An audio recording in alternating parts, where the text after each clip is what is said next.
Once upon a time, there was a place called the Land of Beautiful Masks. In this land, everyone wore smiling masks every day. No one told them to, but somehow wearing a mask had become normal. To avoid making mistakes, to avoid being disliked, to stay safe by hiding how I really feel. Little by little, people began to think this way. The truth was, anyone could choose to take off their mask, but most people thought that would be scary. Wearing a mask felt safer. Wearing a mask meant you wouldn't stand out. So more and more people began to hide their feelings and act just like everyone else. But there was one little girl named Mio who didn't wear a mask. Mio wanted to feel the wind on her cheeks and talk with her real face. People often looked at her with curiosity, but Mio simply smiled and lived kindly. One day, as she passed someone in the street, she heard a small voice slip through the gap in their mask. "It hurts." Mio gently smiled and said, "You don't have to hide." One day, a fight began in a faraway land. On the news in the Land of Masks, they said again and again, the other country did something bad. Everyone watched and said, "This is serious! We have to protect our country!" The children didn't really understand, but they still cheered, "Go! Go!" Mio watched everyone cheering at the TV, and something in her heart hurt a little. Are we really the ones who are right? Are all the people in the other country bad? Mio didn't wear a mask, so maybe she could sense the truth hiding behind others' smiles. Behind the masks, she saw worried eyes, sad glances, and fear. The next day, Mio found a letter in the park. It was written on thin paper with shaky little letters. "Help me. I'm scared. I don't want this war." The paper had many small stains. They weren't from water. They were probably tears. Mio showed the letter to her teacher, but the teacher, still wearing her mask, looked a little troubled and said, "Maybe it's a trick. That country does scary things." "You know," Mio replied, "but the letter said they were scared." Even then, the teacher only shook her head.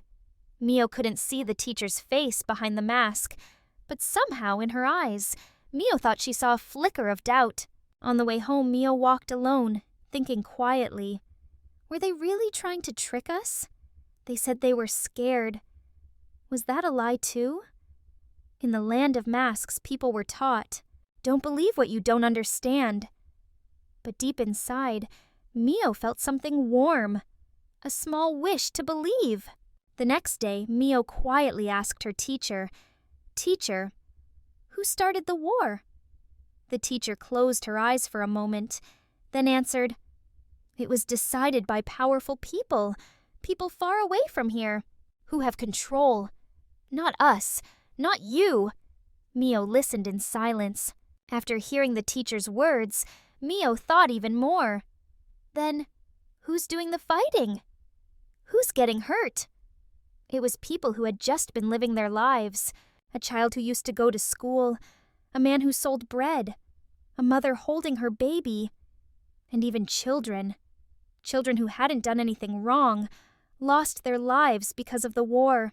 The ones who decided the war were far away in tall buildings, safe and untouched by the battlefield. Mio looked up at the sky and thought, maybe this war could have been stopped if they had talked more, if they had just waited.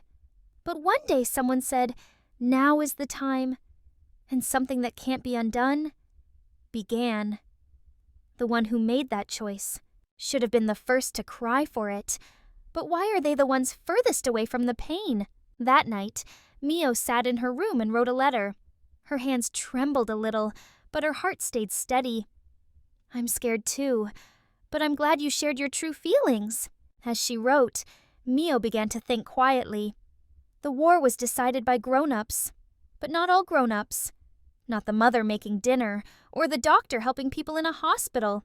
It was a few people, far away, in tall, safe buildings. The ones who gave the order and said, now is the time. And something that maybe could have been stopped began. I believe there was another way. To talk, to wait, to try and understand each other. That kind of courage. It must have existed somewhere. We don't really have a reason to hate each other.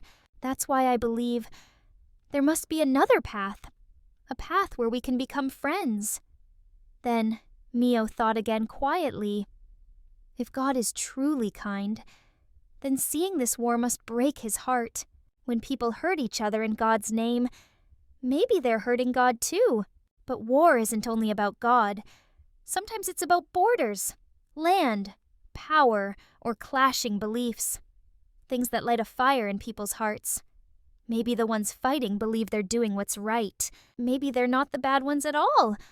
But someone out there created those words, planted that fear, and moved hearts like pieces on a board just to gain something. And maybe that person is the real villain.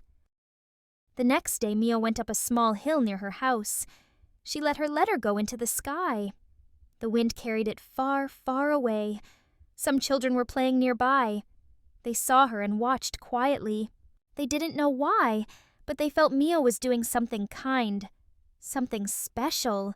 A few days later, a child found Mio's letter under a tree at school. They read it quietly and held it close to their heart. Later, the child said, "I've been scared too."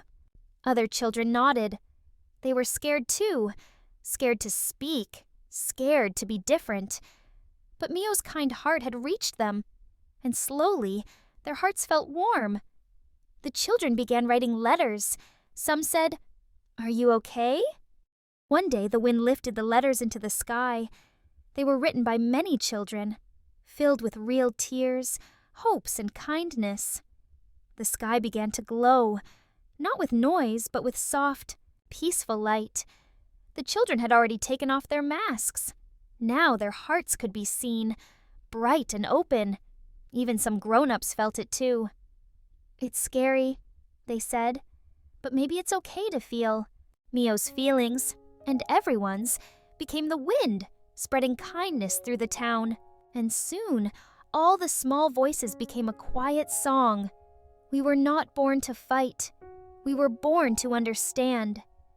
Mio looked up and whispered, "I hope this letter reaches someone."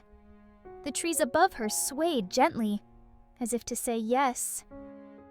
True peace is not taking sides. It means seeing every tear, no matter whose. If a small voice can fly into the sky and make the world a little kinder, then that voice is our power.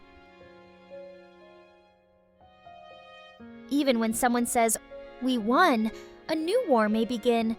Humans can fly. We've reached the stars. But still, we fight and destroy. We say, "It was right. We had no choice."